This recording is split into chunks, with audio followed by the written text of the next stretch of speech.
ওরা আল্লাহ একজন আছে বিশ্বাস করে, কিন্তু ওই মানুষগুলো শিরিক করে আল্লাহর সাথে, এই কারণে তারা মুশরিক। খ্রিস্টানরাও আল্লাহ একজন আছে বিশ্বাস করে, পাশাপাশি বলে যে আল্লাহর স্ত্রী আছে মরিয়ম আর আল্লাহর ছেলে আছে যিশু মানে ঈসা আলাইহিস সালাম।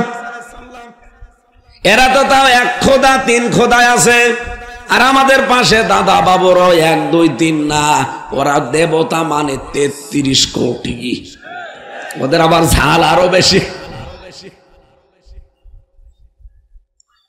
যে কথাটা বলতে চাই, 4500 ধর্মের সব যেহেতু অন্ধকার, ইসলাম বাদ দিয়ে বিবেক আপনাদেরও আছে, একটু বিবেকটা কাজে লাগান।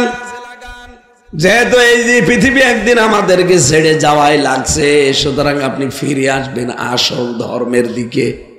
ওগুলো সত্য ধর্ম কিন্তু এখন আর নেই, মানুষ পরিবর্তন করে ফেলেছে। আপনি আশা করছি ফিরে আসেন। আমি যতবার যত জায়গায় দেখেছি, হিন্দুকে দেখেছি, খ্রিস্টানকে দেখেছি, এ মানুষগুলো যদি বিবেকটা একটু হালকা কাজে লাগায়, ইসলাম বাদ দিয়ে পৃথিবীর কোন ধর্ম মানা তার দ্বারা সম্ভব না। এই জন্য আল্লাহ যাদেরকে বন্ধু হিসাবে গ্রহণ করবে, এই ইমানদারদেরকে অন্ধকারের রাস্তা, মানুষের তৈরি করা আইন কানুন, এটা অন্ধকার। এখানে যারা আছে তাদেরকে আল্লাহ পাক বের করে নিয়ে ইসলামের দিকে নিয়ে আসবে, এটা আল্লাহর দায়িত্ব। ওয়াল্লাযীনা কাফারু আউলিয়াউহুমুত তাগুত ইখরিজুনাহুম মিনান নূরি ইলাজ যুলুমাত উলাইকা আসহাবুন নার হুম ফিহা খালিদুন। গুরুত্বপূর্ণ বিষয় এখানে, আল্লাহর বন্ধু হলে আল্লাহ এই কাজ করবে। আপনি মানুষের তৈরি করা আইন কায়েম প্রতিষ্ঠা করতে চাইলে আপনাকে আল্লাহ ফেরত নিয়ে আসবে, কারণ এটা অন্ধকার, নিয়ে আসবে আলো ইসলামের দিকে। কথা বলেন না কেন? আজ যাদেরকে নিয়ে আসতেছে আল্লাহ মনে করবেন আল্লাহ আপনাকে বন্ধু হিসাবে গ্রহণ করেছে, আর যারা শয়তান তারা হচ্ছে তাগুতের বন্ধু। তাগুত তাদের উপরে বন্ধুত্বের প্রভাব ফেলে একটা কাজ করে, তাদেরকে ইসলাম থেকে বের করে অন্ধকারের দিকে নিয়ে যায়। আল্লাহ বলেন তোমাদের অভিভাবক আমি আল্লাহ, আমার রাসূল, আর তোমাদের ভেতরে যারা ঈমানদার তারা। প্রশ্ন আসতে পারে, দেশে তো মাত্র 4 ভাগ অমুসলিম, 96 ভাগই আমরা মুসলমান, তাহলে যার তার সাথে আমরা বন্ধুত্ব অভিভাবক হিসাবে মেনে নিতে পারি নাকি? আল্লাহ আয়াতের পরে 3টা গুণ দিয়েছেন। এই বাংলাদেশে এই 3টা গুণ যাদের ভেতরে আছে, আপনি তাদেরকে বন্ধু হিসাবে মেনে নিতে পারেন, তাদেরকে অভিভাবক হিসাবে গ্রহণ করতে পারেন, তাদেরকে আপনি দায়িত্ব দিতে পারেন। কয়টা? আরো জোরে বলেন। সভাপতি, প্রধান অতিথি, বিশেষ অতিথি, প্রত্যেকজন কিন্তু এই কথা বলেছে। এখানে কোরআন সম্পর্কে যা বলা হবে কথাগুলো প্র্যাকটিক্যাল লাইফে মানা লাগবে। আপনারা কথাও দিয়েছেন আমরা মানতে চাই, সুতরাং আমি যা এখান থেকে ডেলিভারি দিচ্ছি কথা মানা যাবে তো? হ্যাঁ, মানা যাবে না? আমাদের অভিভাবক 1 নম্বরে কে, 2 নম্বরে, 3 নম্বরে ইমানদার। তাও যে সে ইমানদার না, যাদের ভেতরে 3টা গুণ পাওয়া যায়। কয়টা? বলেন বলেন। আল্লাহ পাক বলেন আল্লাযীনা ইউকিমুনাস সালাতা ওয়া ইউতুনাজ যাকাতা ওয়া হুম রাকিউন। এই পৃথিবীতে যে ইমানদার গুলো নামাজ কায়েম করে, যাকাত দেয়, আর যারা রুকুকারীদের সাথে রুকু করে, তার মানে জামাতবদ্ধ হয়ে নামাজ পড়ে, এই 3টা গুণ যাদের ভেতরে পাবেন, আপনি তাদেরকে অভিভাবক হিসাবে মেনে নিতে পারেন, তাদেরকে আপনি দায়িত্ব দিতে পারেন।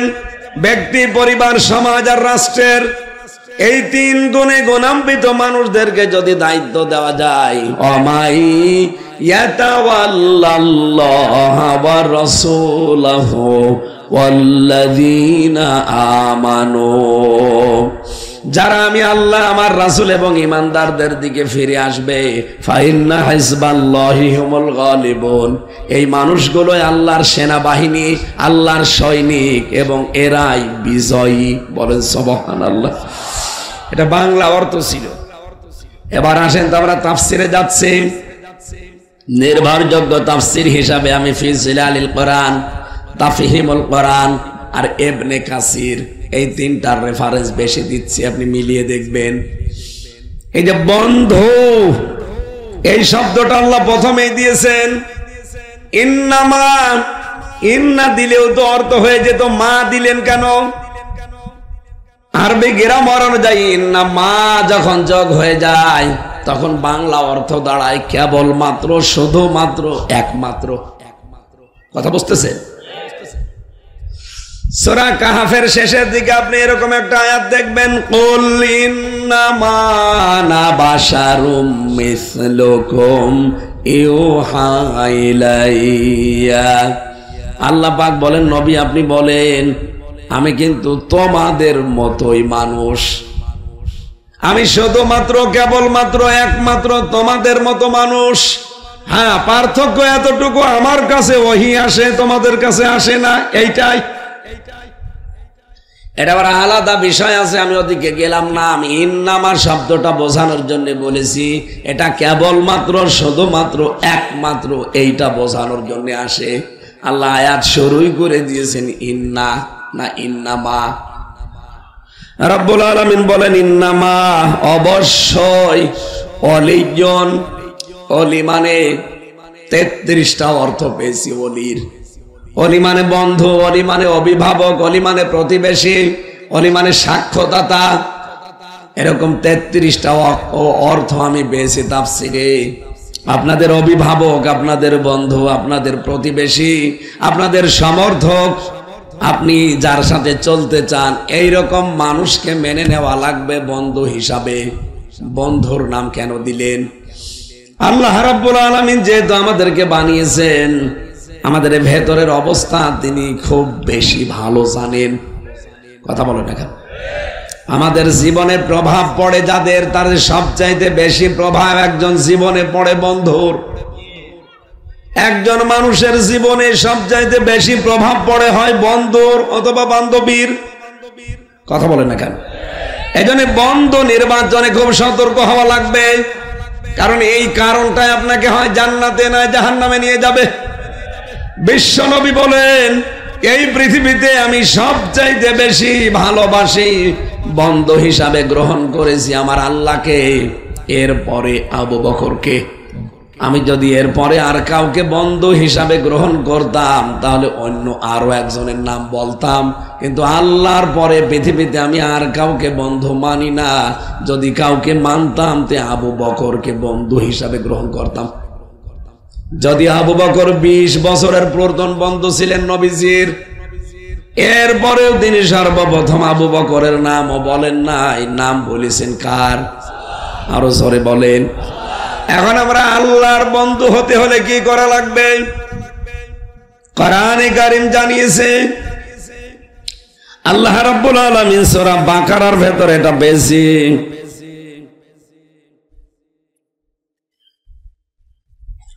আল্লাহু ওয়ালিয়ুল্লাযীনা আমানু, আল্লাহ বলেন আমি বন্ধু যারা ঈমান আনে আমি নিজে তাদের বন্ধু হয়ে যাই। আর আমি যাদের বন্ধু, আমার একটা দায়িত্ব আছে বন্ধুর উপরে। অভোলাবাসে আমরা যারা আল্লাহর বন্ধু হয়েছি, যারা ঈমানের দাবি করছি, এখন দেখেন আপনার ঈমান আগে আছে কিনা। নয়তো আল্লাহ আপনাকে জীবনও বন্ধু হিসাবে মানবে না। বন্ধু হওয়ার জন্য প্রথম শর্ত কি? ঈমান আনা লাগবে। কি এটা বুঝেছে? এই পৃথিবীতে এখন 810 কোটির উপরে মানুষ আছে, মাত্র 175 কোটি আমরা মুসলিম। যাদের ঈমান আছে এই মানুষগুলোই দাবি করতে পারি যে আমাদের বন্ধুকে। বাকি শত মানুষ দুনিয়াতে আছে, কেউ কথা বলতে পারে না আমার বন্ধু আল্লাহ। পারে? কারণ তাদের ঈমান নেই। এখন আমরা যারা ঈমান এনেছি, আমাদের আল্লাহ কিন্তু শর্ত দিয়েছেন, তুমি ঈমানের দাবি করলেই হবে না, ঈমান আনার আগে তোমাকে একটা কাজ ছেড়ে দেওয়া লাগবে। ফামাই ইয়াকফুর বিত্তাগুত ওয়া ইউমিন বিল্লাহ। সূরা বাকারার 256 নম্বর আয়াতের মাঝের অংশে আছে, কোন মানুষ যদি ঈমান আনতে চায়, আল্লাহর ঘোষণা তাকে তাগুত ছাড়া লাগবে। তাগুত ছেড়ে দিয়ে যদি ঈমান আনতে পারেন, লাং ফিসামালাহা, জীবন ওই ঈমান ধ্বংস হবে না। এই বাংলাদেশে যারা তাগুত ছেড়ে দিয়ে ঈমান এনেছে, আপনি তাকান তাদের দিকে, তামাম দুনিয়ায় একদিকে গেলেও তাদেরকে জালেমরা টলাতে পারেনি। এই বরিশাল বিভাগের কৃতি সন্তান ডক্টর শফিকুল ইসলাম মাসুদ, এ পটুয়াখালী বাড়ি, 57 দিন রিমান্ডে ছিল। এমন কোন জায়গা নেই যে তাকে পিটানো হয়নি। তার এই হাঁটু হাড়ের 360টা হাড় আছে শরীরে, এমন কোন জায়গা নেই যেখানে প্রশাসন পিটায়নি। সব গুঁড়ো গুঁড়ো করে ফেলেছে।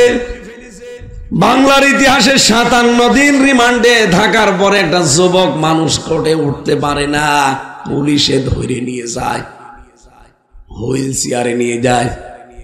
বলেন তো, এত কিছু করার পরও জালেমরা তাকে এক চুল টলাতে পেরেছে? সে ঈমান এনেছিল কিন্তু তাগুত ছেড়ে দিয়ে। কথা বলেন না কেন? বাংলাদেশে বহু মানুষকে আমরা ঈমানের দাবি করতে দেখছি, বহু হাসি, বহু আলেম, বহু পীর, বহু নামাজি, তারা ঈমানের দাবিও করে কিন্তু তাগুত ছেড়ে না দিয়ে, তাগুতের সাথে সম্পর্ক রেখে ঈমানের দাবি করে। এজন্য ঝড় উঠলে তাদের ঈমান আগেই লিভে যায়। বাইতুল মোকাররমের সাবেক খতিব ঈমানের দাবি করতো, অথচ নৌকা মার্কা নিয়ে দাঁড়াইতো। তোর ঈমান থাকে কি করে? আপনি আন্দাজের বিশ্বাস না করে বাস্তবতায় বলেন, যে লোকটা নৌকা মার্কা নিয়ে দাঁড়াতে পারে, ও দেখছে যে 3 বারের একবারও ভোট হয় না। এত অত্যাচার, জুলুম, নির্যাতন চলছে একটা মানুষের ক্ষমতাকে কুক্ষিগত করার জন্য, তারপর আপনি জেনে শুনে নৌকা মার্কায় দাঁড়াতে গেলেন কোন কারণে?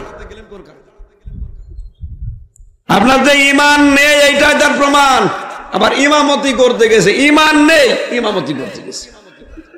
এই জন্যই তো জনগণ মেনে নেয়নি। পরে আবার গেছে, পিটিয়েছে জুতা দিয়ে। পরের দিন আবার স্ট্যাটাস দিয়েছে, জুতা মেরেছে কিন্তু আমার গায়ে লাগেনি। শয়তান। এরকম বহু মানুষ এই দেশে আমরা দেখতে পেলাম, তারা ঈমানের দাবি করেছে কিন্তু তাগুত ছেড়ে না দিয়ে। এদের ঝড় উঠেছে ঢাকায়, গোপালগঞ্জ থেকে ঈমান শেষ। কথা বলেন না কেন? ঈমান আনতে হবে কি তাগুত ছেড়ে দিয়ে, না তাগুতের সাথে? আপনি এখন কি করছেন মিলান? আপনাকে যে আল্লাহ বন্ধু হিসাবে গ্রহণ করবে, করবে কি করে? আপনি তো ঈমানই এখন আনতে পারেননি। ঈমান আনতে হলে আগে কিন্তু তাগুত ছেড়ে দেওয়া লাগবে। তাগুতের অর্থ পেয়েছি আমি তাফসিরে 4টা। কয়টা? আরো জোরে বলেন। 1 নাম্বারটা বলছি মিলান, তাগুত হচ্ছে ওই শক্তি নিজে আল্লাহর বিধান মানে না, অন্য কেউ মানবে, মানতেও দেয় না। বাংলাদেশে ছিল না। তাগুতের 2 নম্বর অর্থ মানুষের তৈরি করা আইন কানুন। কে কথা বলে না কেন? আমি কি বানিয়ে বলছি? ওস্তাদ বসে আছে। তাগুতের 2 নম্বর অর্থ মানুষের তৈরি করা আইন। এটা যে কত বড় নিকৃষ্ট কাজ আপনি জানেন? শয়তান আল্লাহর একটা বিধান শুধু মানে নাই, কিন্তু আল্লাহর বিধানের এগেনস্টে নতুন বিধান তৈরি করে নাই। কিন্তু এদেশে যারা আল্লাহর বিধান মানে না, নতুন করে আল্লাহর বিধানের বিপরীতে বিধান তৈরি করে আল্লাহর বান্দাদের উপরে চাপিয়ে দিতে চায়, এগুলো আরো বড় শয়তান। সুতরাং ডক্টর কামাল তার লিখিত সংবিধান, যেটা 54 বছর বাংলাদেশে চলছে, 17 বার এটা পরিবর্তন হয়েছে, কিন্তু কাঙ্ক্ষিত মানের শান্তি এই দেশে দিতে, আরো জোরে বলেন, ওই সংবিধান অনুযায়ী বিচার হয়। ওইটা বিচার করে এই দেশের মানুষকে দেখি জেলে পাঠায়। চোর এই দেশে জেলে গেলে ডাকাত হয়ে বের হয়, ডাকাত গেলে খুনি হয়ে বের হয়। আমি নিজে দেখেছি, এক গাঁজাখোরকে জেলে দিয়েছে, আমার নিচতলায় ছিল। ও শয়তান জেলের ভেতরে যে গাঁজা গাছ লাগিয়েছে। জেলার এসে একদিন বলছে, ওই তুই গাঁজার গাছ ভেতরে লাগালি, পেলি কোথায়? স্যার আমি এই যে কোর্টে গিয়েছিলাম মামলার হাজিরা দিতে, আর আমার তো অনেক শুভাকাঙ্ক্ষী বাইরে আছে। তারা আসার সময় একটা টোপলা দিয়েছিল গাঁজার বীজ, ওটা আমি মুখের এই জায়গায় নিয়েছিলাম, মেশিনে ধরা পড়িনি। ভেতরে এসে গাছ আমি এই টপের উপরে লাগিয়েছি, দেখেন 2 মাসে কত বড় হয়েছে। জেলার বলছে শয়তান তোরে আমি আর কোথায় দেব, গাঁজা খাওয়ার কারণে পুলিশ তোরে ধীরে জেলে দিল, আমি তোরে কন্ডেম সেলের ভেতরে রাখলাম, আর এখানেই তুই গাঁজার গাছ লাগালি, আবার 2 মাস হয়ে গেছে। তোরে আর কোন জায়গায় দেওয়ার কায়দা নেই, তোরে দিতে হলে স্বর্গে দেওয়া লাগবে। ওই হিন্দু তো জেলার দেবদুলাল, হিন্দু বেটাও তার জান্নাত বিশ্বাস করে না, এই জন্য বলছে তোরে যদি দেওয়া লাগে এখন স্বর্গে দেওয়া লাগবে। ও বাংলার মানুষের আর রেকর্ড হচ্ছে, সারা পৃথিবীতে এখন ছড়াচ্ছে, লাইভ চলছে। যে আজকে আমার সামনে মাত্র এই 10-20 হাজার মানুষ না, আমার সামনে এখন বাংলার 18 কোটি মানুষ। সবাইকে বলছি 58-54 বছর ডক্টর কামালের লেখা মানুষের তৈরি করা সংবিধান দিয়ে কিছুই পাইনি আমরা, তাও 17 বার এটা পরিবর্তন হয়েছে। এ কোরআনে কারিমে আমার আল্লাহ একটা সংবিধান দিয়েছেন, সূরা ফুরকান, 77টা আয়াত আছে, 73টা ধারা আছে। আপনি এই 73টা ধারা দিয়ে বাংলাদেশের সংবিধান তৈরি করেন, 41 সাল টার্গেট দেওয়া লাগবে না। এই 73টা ধারা দিয়ে যদি বাংলাদেশের সংবিধান প্রণয়ন করা হয়, 41 ঘন্টায় বাংলাদেশ মিনি জান্নাত হয়ে যাবে। এটা আমরা চাই না সামনে, যেহেতু সামনে রমজান মাস, আর কোরআনে কারিমের নাম ফুরকান। ফুরকান মানে সংবিধান, ফুরকান মানে সত্য মিথ্যার পার্থক্যকারী। সংস্কার যখন আরম্ভ হয়ে গেছে, আমরা যারা দায়িত্বে আছে আহ্বান জানাতে চাই, খুব তাড়াতাড়ি বাংলার সংবিধান কোরআনে কারিম করা হোক। এটা কারা চান দেখি? লিল্লাহে তাকবীর।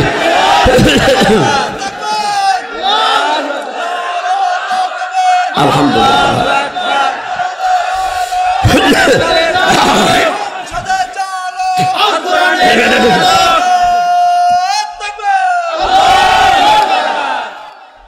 আল্লাহ রাব্বুল আলামিন বলেন, আমি যাদের বন্ধু হব তাদের প্রতি আমার একটা দায়িত্ব আছে।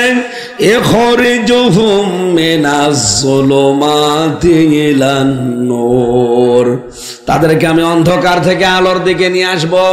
এখানে যেহেতু অন্ধকার বলতে জুলুমাত বহু বচন আর নূর এক বচন, তাফসিরে মুফাসসির বলেছেন দুনিয়ায় যত নিয়ম নীতি আছে, যত ধর্ম আছে, শুধু ইসলাম বাদ দিয়ে সব অন্ধকার। 4500 ধর্ম আছে এই দুনিয়ায়, এখন ইসলাম বাদ দিয়ে আল্লাহর দৃষ্টিতে সব অন্ধকার। কথা বলে না কেন? সুতরাং অন্য ধর্মের যারা আছেন, ইহুদি, খ্রিস্টান, বৌদ্ধ, মুশরিক, মাজুসি, সবাইকে আহ্বান জানাচ্ছি, আপনি একটু বিবেক দিয়ে চিন্তা করেন। আমি ইহুদিদের সাথে বাইরের দেশে মিশেছি, খ্রিস্টানদের সাথে মিশেছি, আর মুশরিক তো আমার পাশে আছে। বাইরের রাষ্ট্রগুলো যখন সফর করতাম, ওই সময় দেখেছি খ্রিস্টান, ইহুদি দেখলে মনে হবে যে বিশাল আলেম, ওর মিস্ত্রির হাত মোজা, পা মোজা পরা, 4-5টা ছেলে মেয়ে পাশে, ওই লোকের এ পর্যন্ত দাড়ি, বিশাল পাগড়ি মাথায় দেওয়া, জোব্বা একেবারে পা পর্যন্ত, আপনি জীবনও বুঝতে পারবেন না ইহুদি। যখন পরিচয় করে সরাসরি জিজ্ঞাসা করি আপনার নবীর নাম কি, তখন পরিচয় পাওয়া যায়। নবীর নাম জিজ্ঞাসা করলে তখন বলে আমার নবীর নাম হচ্ছে জোসেফ। কি জোসেফ মানে? জোসেফ মানে মূসা। আমরা যাকে মূসা নবী বলি, ওরা তাকে জোসেফ বলে ডাকে। ওরা আল্লাহ একজন আছে বিশ্বাস করে, নবী আল্লাহ পাঠিয়েছিলেন জোসেফ নামে মূসা নবীকে, এইটাও মানে। কিন্তু ওই মানুষগুলো শিরিক করে আল্লাহর সাথে, যে উযাইর আলাইহিস সালাম আল্লাহর সন্তান। এই কারণে তারা মুশরিক, এই কারণে তারা কি? ইহুদিরাও কিন্তু খ্রিস্টানরাও আল্লাহ একজন আছে বিশ্বাস করে, পাশাপাশি বলে যে আল্লাহর স্ত্রী আছে মরিয়ম, আর আল্লাহর ছেলে আছে যিশু মানে ঈসা আলাইহিস সালাম। এরা তো তাও 1 খোদা 3 খোদায় আছে। আর আমাদের পাশে দাদা বাবুরও 1 2 3 না, ওরা দেবতা মানে 33 কোটি, ওদের আবার ঝাল আরো বেশি। যে কথাটা বলতে চাই, 4500 ধর্মের সব যেহেতু অন্ধকার, ইসলাম বাদ দিয়ে বিবেক আপনাদেরও আছে, একটু বিবেকটা কাজে লাগান।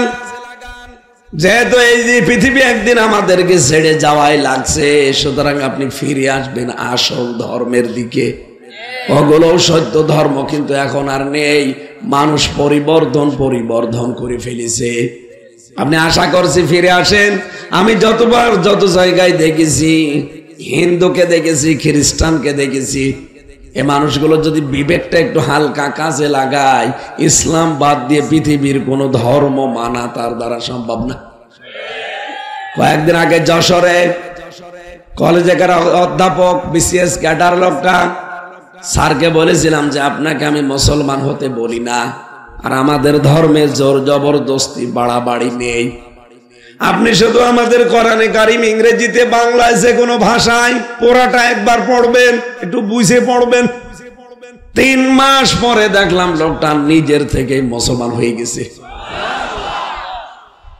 এই জন্য আল্লাহ যাদেরকে বন্ধু হিসাবে গ্রহণ করবে, এই ইমানদারদেরকে অন্ধকারের রাস্তা, মানুষের তৈরি করা আইন কানুন, এটা অন্ধকার। এখানে যারা আছে তাদেরকে আল্লাহ পাক বের করে নিয়ে ইসলামের দিকে নিয়ে আসবে, এটা আল্লাহর দায়িত্ব। ওয়াল্লাযীনা কাফারু আউলিয়াউহুমুত তাগুত ইখরিজুনাহুম মিনান নূরি ইলাজ যুলুমাত উলাইকা আসহাবুন নার হুম ফিহা খালিদুন। এদিকে তাকান, গুরুত্বপূর্ণ বিষয়। এখানে আল্লাহর বন্ধু হলে আল্লাহ এই কাজ করবে। আপনি মানুষের তৈরি করা আইন কায়েন প্রতিষ্ঠা করতে চাইলে আপনাকে আল্লাহ ফেরত নিয়ে আসবে, কারণ এটা অন্ধকার, নিয়ে আসবে আলো ইসলামের দিকে। কথা বলেন না কেন? আজ যাদেরকে নিয়ে আসতেছে আল্লাহ মনে করবেন আল্লাহ আপনাকে বন্ধু হিসাবে গ্রহণ করেছে। আর যারা শয়তান তারা হচ্ছে তাগুতের বন্ধু। তাগুত তাদের উপরে বন্ধুত্বের প্রভাব ফেলে একটা কাজ করে, তাদেরকে ইসলাম থেকে বের করে অন্ধকারের দিকে নিয়ে যায়। এই জন্য আজ ইসলাম থেকে বের হয়ে অনেককে দেখতে পাচ্ছি মানুষের তৈরি করা আইন আর কানুন প্রতিষ্ঠার জন্য তারা সর্বাত্মক চেষ্টা চালাচ্ছে। এই জালেমের আন্ডারে 3 বার এমপি ছিল, চাঁপাইনবাবগঞ্জের হারুন। কথা বলে না কেন? সে এতদিন যাক দেখেছেন আলেমের পক্ষে কথা বলতো, সংসদে মুসলমানদের পক্ষে বলতো, হঠাৎ করে কি হয়ে গেল তার? এখন কিন্তু মানুষের তৈরি করা আইন কানুন প্রতিষ্ঠার জন্য বিএনপির এই বিদ্রোহী এমপি, এটা বিএনপি থেকে ওকে মনোনয়ন দেওয়া হয়নি, মানা করেছিল বারবার। আমি নিজে তারেক জিয়া সাহেবের বন্ধু এবং পিএস তার 2 জনের সাথে জেলে ছিলাম। 3 বছর তারা আমার সাথে ছিল।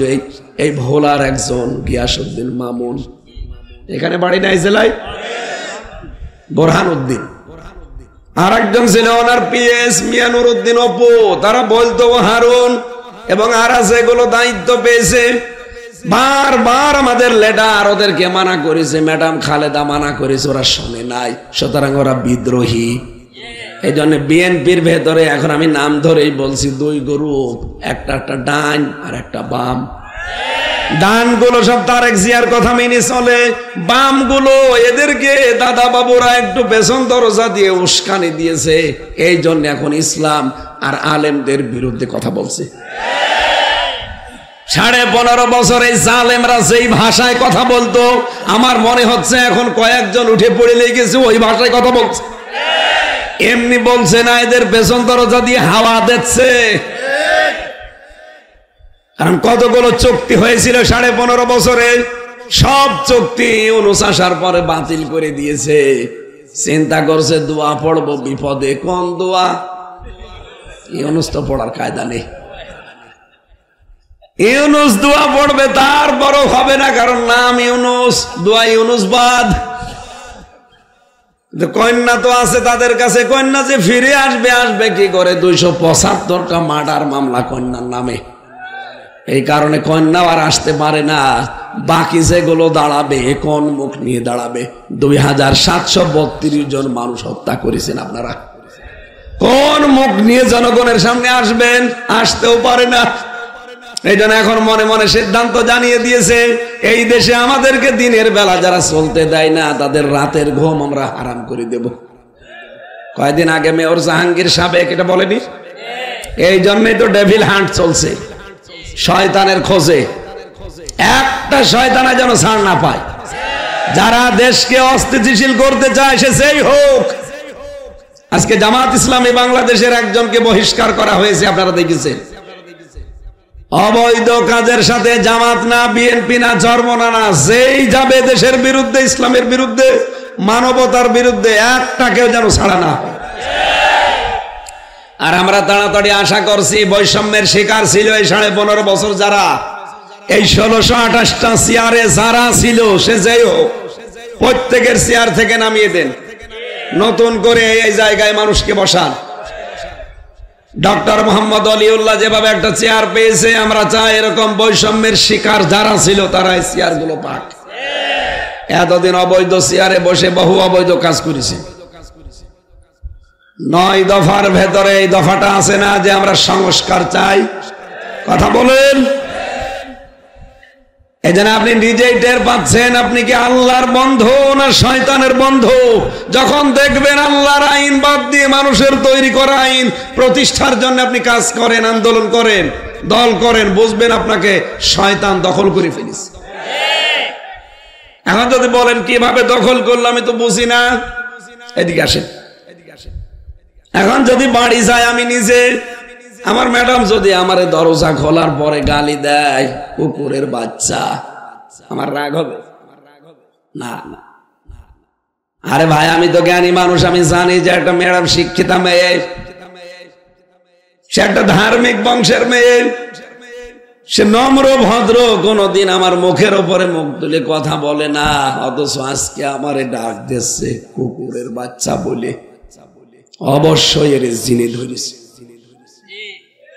এই কথা বলে দেখা, জিনে না ধরলে অন্তত এরকম নম্র ভদ্র স্যারের ছাত্রী কোনদিন গালি দিতে পারে, তার জিনে ধরেছে অথবা পরিতে ধরেছে।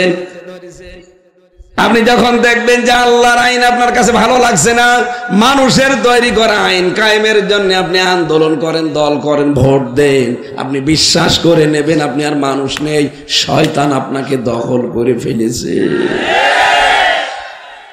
সুতরাং এখন মুক্ত হওয়া লাগবে শয়তানের এই বন্ধুত্ব থেকে। তাকে অভিভাবক হিসাবে মানা যাবে না। রব্বুল আলামিন বলেন, আমি বন্ধু হব তাদের যারা ঈমান আনবে আমি আল্লাহর প্রতি। ঈমান আনতে হলে তাগুত ছেড়ে দিয়ে যারা ঈমান আনে, আমার বন্ধু হবে রাসূল। রাসূলুল্লাহকে কেউ যদি বন্ধু হিসাবে পেতে চাই, 4টা কাজ দুনিয়ায় করা লাগবে। কয়টা? এরপরে আমাদের বন্ধু হবে ঈমানদার। আর ঈমানদার দুনিয়ায় সবাই না, যাদের ভেতরে 3টা কাজ আছে আপনি তাদেরকে বন্ধু, অভিভাবক, দায়িত্বশীল মনে করতে পারেন। এমনকি পরিবার, সমাজ, রাষ্ট্রের দায়িত্ব তাদের হাতে আপনি তুলে দিতে পারেন নির্দ্বিধায়। কারণ আল্লাহর কোরআনের ঘোষণা, তারাই সামনে বিজয়ী হবে। 1 নম্বরে যারা নামাজ কায়েমের আন্দোলন করে। বাংলাদেশে কত দল আছে, কোন দলের লোক চায় যে রাষ্ট্রীয়ভাবে নামাজ কায়েম হোক? আপনি দেখতে পান সেই দলের লোককে অভিভাবক বানাবেন। 2 নম্বরে যারা চায় যে আমরা যাকাত ভিত্তিক অর্থনীতি কায়েম করতে চাই।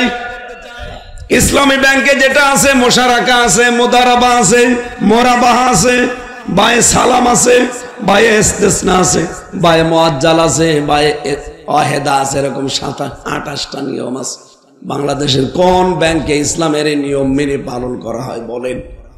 যদি যাকাত ভিত্তিক অর্থনীতি বাংলাদেশে কায়েম হয়ে যায় রাষ্ট্রীয়ভাবে, আল্লাহর কসমে ইসলামী ব্যাংক যেভাবে চলে, সোনালী, রূপালী, চৈতালি সব এভাবে চলবে। 3 নম্বরে অহম রাকিউন, যারা রুকু করে। রুকু মানে এখানে রুকুর অর্থ 7টা। 1 নম্বরে যারা নামাজি, নামাজে সেজদা দেওয়ার সময় জামাতবদ্ধ হয়ে নামাজ পড়ে। এজাজ মাগরিব এসে আমরা যেহেতু মুসাফির, আমি একা একাই পড়ে নিতে পারতাম, চিন্তা করলাম না, স্যার যখন আছে অন্তত জামাতটা আদায় করি, যদিও মুসাফিরদের জন্য জামাত শর্ত না, তারপরও জামাতে নামাজ আদায় করেছি। এই কারণে আমি রুকুকারীদের সাথে থাকতে চাই, যারা নামাজের সময় হলে সব বন্ধ করে দিয়ে নামাজে যায়। রিজালুন লা তুলহিহিম তিজারাতুন ওয়ালা বাইউন আন যিকরিল্লাহ ইলা আখিরি আয়াত।